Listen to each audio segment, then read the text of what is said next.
Now, the next topic is when an analysis is carried, whether it is chemical or physical, whether it is qualitative or quantitative, whether it is, you can say, instrumental or non instrumental, whether it is classical or you can say the most recent advanced instrumental analysis.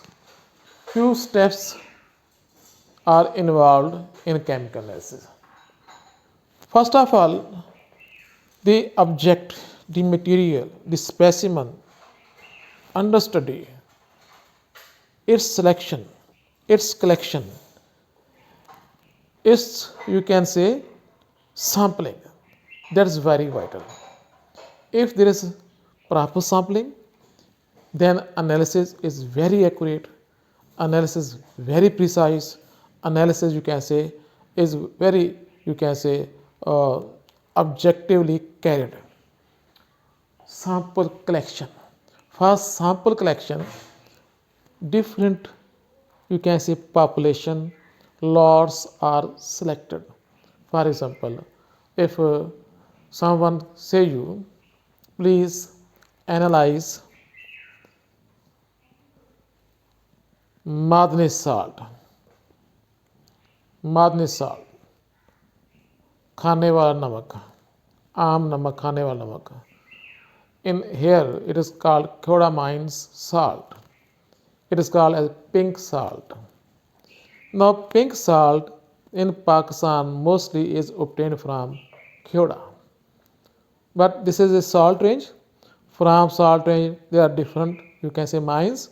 You may collect different salts from different mines as Kharapir, as Johorabad. There are different sizes. So which one is to select?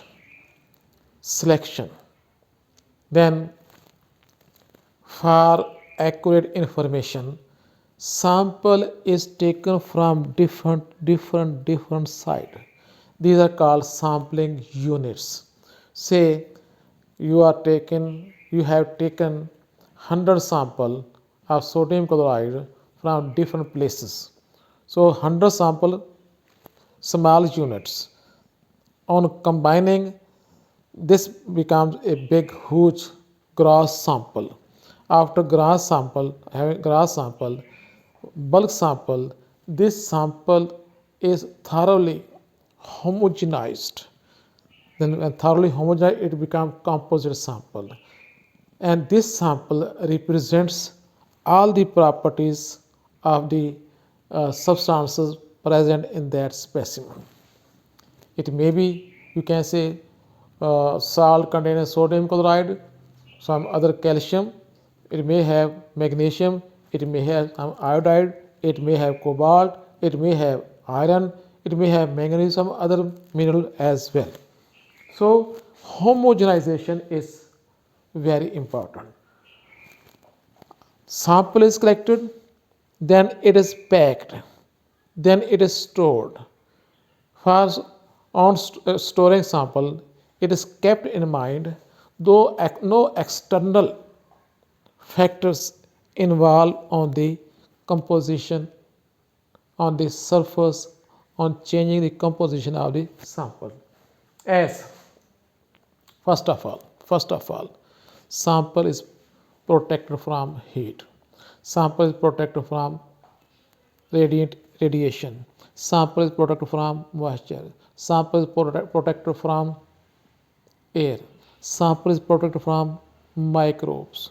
So, from these external factors may affect the nature of the sample, may change the composition of sample, may destroy the composition of sample. So, storage is very important. So, after sampling, the most important thing is to store the sample in that, you can say, containers, which is, it should be sterilized, we should have no microbes, we should be, you can say, micro free, pyrogen free, micro free, pyrogen free. There should be no fungal, bacterial stains. It should be completely free of any type of, you can say, pollutant, any type of microbe. So there should be no contamination. There should be no, you can say, entrance or effect of the external bodies. So sample should be, you can say, free of any impurities and contamination. Then this sample is taken to lab. Here sample is homogenized. Sample is grinding takes place. Sample is converted into powder form. Ball milling is carried. Fine sample is produced. This should be complete homogenization of sample. It should be, you can say, one thing. There should be, you can say, complete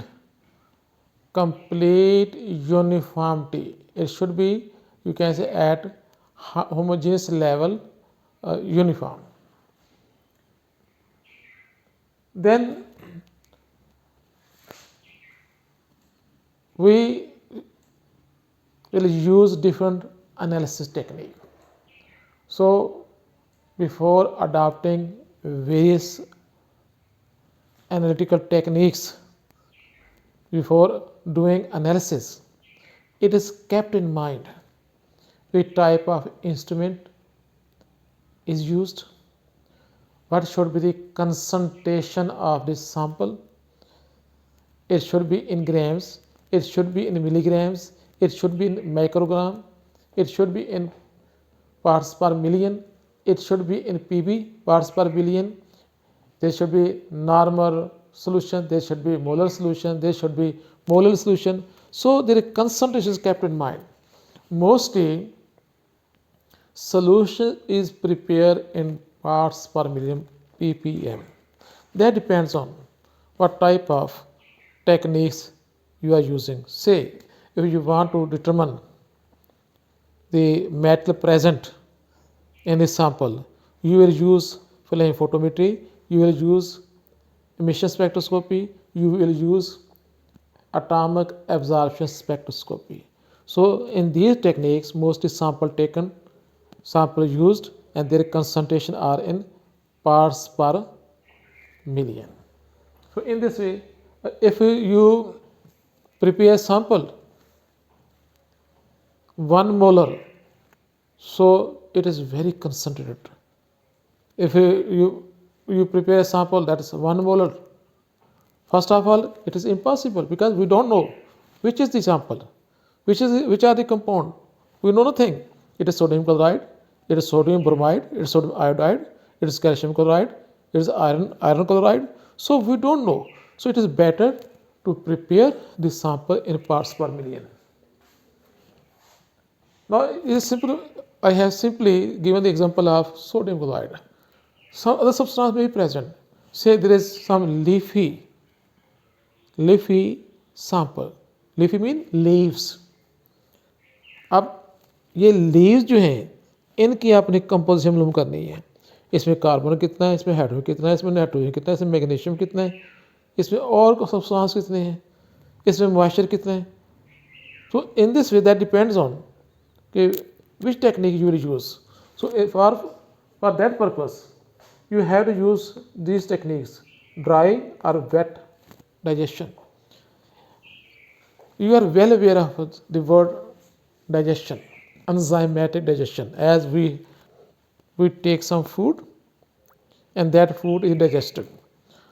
Carbohydrates are digested by diastase. Protein is digested by pepsin or trypsin. Carbohydrates are digested by amylase, and fat is digested by lipase. So different enzymes are involved. That is biological digestion.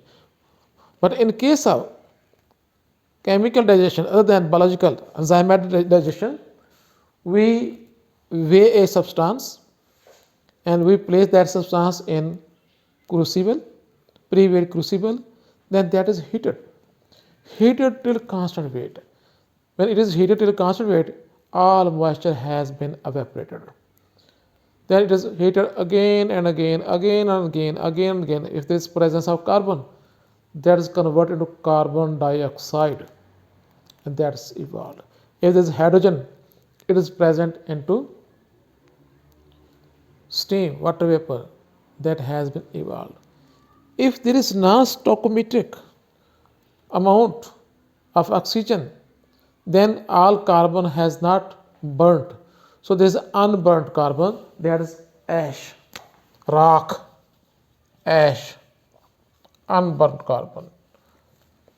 Sometimes black ash, sometimes off-white, grayish ash, that depends on the extent of carbon present.